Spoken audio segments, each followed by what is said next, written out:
ఉత్తర తెలంగాణలో పలుచోట్ల భూకంపం వచ్చింది. రిక్టర్ స్కేల్పై 3.2 తీవ్రత నమోదైంది. కరీంనగర్, ఆదిలాబాద్ ఉమ్మడి జిల్లాల్లో భూమి కంపించింది. కరీంనగర్, వేములవాడ, సిరిసిల్ల, సుల్తానాబాద్, పెద్దపల్లిలో భూప్రకంపనలు వచ్చాయి. నిర్మల్ జిల్లాలోని కడెం మండలంలోనూ భూమి కంపించింది. ఇళ్లలో నుంచి భయంతో జనం పరుగులు తీశారు.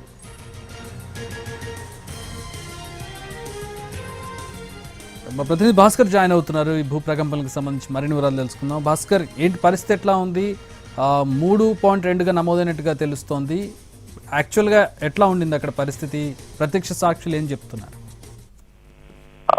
చక్రి, ఈ కొద్దిసేపటి క్రితం అంటే 6 గంటల 50 నిమిషాలకు 6 గంటల 50 నిమిషాల ప్రాంతంలో దాదాపు 3 సెకండ్ల పాటు భూమిలో ఒక ప్రకంపనలు అయితే చోటు చేసుకున్నాయి. ఉమ్మడి కరీంనగర్ జిల్లా వ్యాప్తంగా, దీంతో పాటుగా ఉత్తర తెలంగాణలోని ఉమ్మడి ఆదిలాబాద్ లోని పలు చోట్ల కూడా భూ ప్రకంపనలు చోటు చేసుకున్నాయని చెప్పవచ్చు. దీనికి సంబంధించి అయితే కొద్దిసేపటి క్రితమే అధికారులు అనధికారికంగా ప్రకటించిన విషయం ఏంటంటే, దీనికి సంబంధించిన భూకంప కేంద్రం ఆసిఫాబాద్ జిల్లా కేంద్రానికి సమీపంలో ఉంది.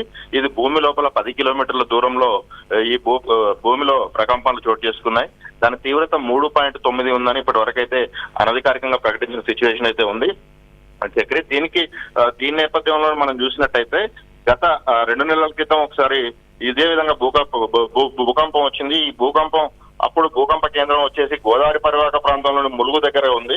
ఇప్పుడు కూడా గోదావరి పరివాహక ప్రాంతం ఆసిఫాబాద్ లో ఉంది. అసలు ఈ గోదావరి పరివాహక ప్రాంతంలో ఏం జరుగుతుంది అనేది తెలియాల్సిన అయితే లాస్ట్ టైం మనం ఇదే సందర్భంలో, అంటే ఇలాంటి సందర్భంలోనే మనం కొంతమంది సైంటిస్టులతోటి, జియాలజిస్టులతోటి మాట్లాడినప్పుడు ఈ గోదావరి పరివాహక ప్రాంతం చాలా ఎత్తుపల్లాలతో కూడుకుని ఉంటుంది. అక్కడ భూమి లోపల ఉన్నటువంటి పొరలు, దాంతోపాటు ఈ కోల్ బెల్ట్ ఉంటుంది. ఇప్పుడు ఈ మంచిర్యాల కావచ్చు, ఈ పెద్దపల్లి చుట్టుపక్కల అంతా కూడా కోల్ బెల్ట్. ఈ కారణాల వల్లే భూకంపాలు ఇక్కడ ఎక్కువ వస్తూ ఉన్నాయి అప్పుడప్పుడు అని చెప్పి వాళ్ళు చెప్పినటువంటి సందర్భం.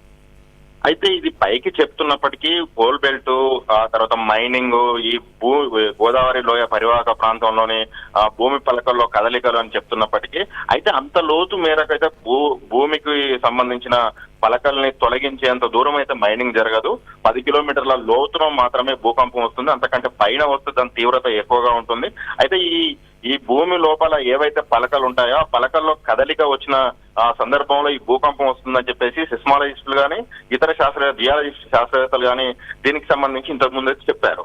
అయితే ఇది గోదావరి లోయ పరివాహక ప్రాంతంలోనే ఎందుకు వస్తుంది అనే దాని మీద మాత్రం అధ్యయనం జరుగుతుంది. కొద్ది రోజుల క్రితం రామగుండంలో భూకంపం వస్తుందని ఒక ప్రైవేట్ సంస్థ కూడా హెచ్చరికలు జారీ చేయడంతో అప్పుడు కూడా ఒక కలకలం అయితే రేగిందని చెప్పవచ్చు చక్రి. అయితే దాన్ని ఆధారంగా చేసుకొని, అంటే ఏప్రిల్ 10 నుంచి 17వ తారీఖు మధ్యలో భూకంపం వస్తుందని చెప్పేసి అప్పుడు ప్రకటన జారీ చేయడంతో అసలు రామగుండం ఏరియాలోనే భూకంప కేంద్రం ఉంటుందని కూడా చెప్పడంతో అప్పుడు ప్రజలు భయంతో బిక్కుబిక్కుమంటూ బతికిన సిచ్యువేషన్ అయితే కనిపించింది చక్రి. రైట్, అధికారుల నుంచి ఏమైనా అఫీషియల్ ఇన్ఫర్మేషన్ వచ్చిందంటే దీని ఫాలోఅప్లో కొన్ని అడ్జస్ట్మెంట్స్ కూడా జరుగుతుంది, మళ్ళీ ప్రకంపనలు వచ్చే అవకాశం కూడా ఉంటుంది. దానికి సంబంధించి కానీ అఫ్కోర్స్ 3.something అన్నప్పుడు చాలా తక్కువ అని అనుకోవచ్చు. ప్రజలకు ఒక భరోసా ఇవ్వాలంటే ఒక అధికారిక ప్రకటన అయితే రావాలి కదా. అయితే ప్రజల వైపు నుంచి, అంటే ఇంతకు ముందు ఒక ప్రైవేట్ సంస్థ ఎప్పుడైతే భూకంపం వస్తుందని ప్రకటించిందో అప్పుడు అవన్నీ ఇప్పటి వరకైతే మాకు ఎటువంటి సమాచారం రాలేదని అప్పట్లో అధికారులు అయితే చెప్పారు. అయితే ఎవరు ఎంత చెప్పినప్పటికీ చక్రి, ఈ భూకంపం అనేది ఎవరు ప్రిడిక్ట్ చేయలేని అంశం. అది ఎక్కడ వస్తుంది ఏంటనేది ఖచ్చితంగా ప్రిడిక్ట్ చేయలేని, ఖచ్చితంగా అంచనా వేయలేని అంశం, ఒక యాంటిసిపేట్ చేయలేని అంశం అని మనం చెప్పుకోవచ్చు. అయితే భూకంపం ఎప్పుడు వస్తుంది, ఎక్కడ వస్తుంది, ఎలా వస్తుంది, అది దాని తీవ్రత ఎలా ఉంటుంది అనే అంశాలు అనేవి ఇప్పటికీ కూడా ఒక అంతుచిక్కని రహస్యాలు కావడంతో అది ఎక్కడ ఎందుకు వస్తుంది అనే అంశం పైన చర్చ జరగాల్సిందే. దాని తర్వాత అసలు వచ్చిన తర్వాత దాని తీవ్రత ఏ విధంగా ఉందో తెలుసుకోవడం తప్ప ఎప్పుడు వస్తుందని తెలుసుకోవడం మాత్రం అయితే ఇప్పటి వరకు సాధ్యం కాదని చెప్పేసి కొంతమంది శాస్త్రవేత్తలు అయితే చెప్పారు. అధికారులు కూడా దీనికి సంబంధించి జాగ్రత్తలు అయితే చెప్తా ఉన్నారు. భూకంపం వచ్చినప్పుడు ఎవరు ఇళ్లలో ఉండకూడదు, లిఫ్ట్ ను వాడకూడదు, మెట్ల మార్గాన్ని మాత్రమే వాడాలి, ఖాళీ స్థలంలోకి వచ్చి నిలబడాలని చెప్పేసి అయితే చెప్తా ఉన్నారు. ఏదేమైనప్పటికీ కేవలం 3 నెలల వ్యవధిలోనే 2 సార్లు ఈ ప్రకంపనలు చోటు చేసుకోవడం, ఒకవైపు ప్రైవేట్ సంస్థలు హెచ్చరించడం, అధికారిక వర్గాల నుంచి ఒక క్లియర్ ప్రకటన రాకపోవడం, ఎటువంటి జాగ్రత్తలు తీసుకోవాలి, ఏం చేయాలి, అది అసలు వస్తుందా రాదా, అసలు ఇది భూకంప జోన్ లో లేదని ఒక మాట చెప్తా ఉంటారు. ఈ ప్రాంతం అనేది భూకంప జోన్ లో లేదు, తరచుగా భూకంపాలు సంభవించే ప్రాంతంలో లేదు, అయినా కూడా ఎందుకు వస్తున్నాయి అనే అంశాలపైన ఇప్పటి వరకు ఒక క్లారిటీ గాని, ఒక స్పష్టత గాని అధికార వర్గం నుంచి కానీ, ప్రభుత్వ వర్గాల నుంచి కానీ, శాస్త్రవేత్తల వైపు నుంచి కానీ లేకపోవడం అనేది ప్రజల్లో ఒక ఆందోళన కలిగిస్తుందని అయితే చెప్పవచ్చు Chakri. Thanks for the updates Bhaskar.